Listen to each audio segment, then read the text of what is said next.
কি সবাই সুস্থ, তার কোনো অসুবিধা হয় নাই।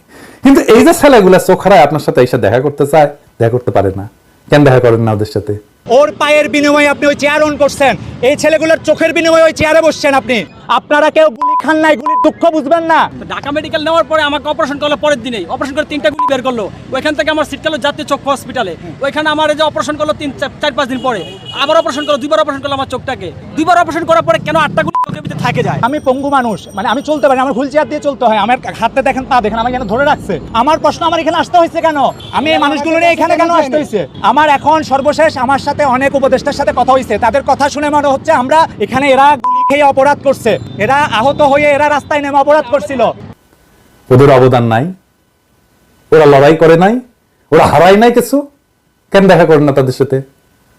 না করতেছেন চিকিৎসা, না নিচ্ছেন কোনো খবর। আপনি সরকারে ঢুকাইলেন 3 ছাত্র নেতারে, সরকারে নিলেন,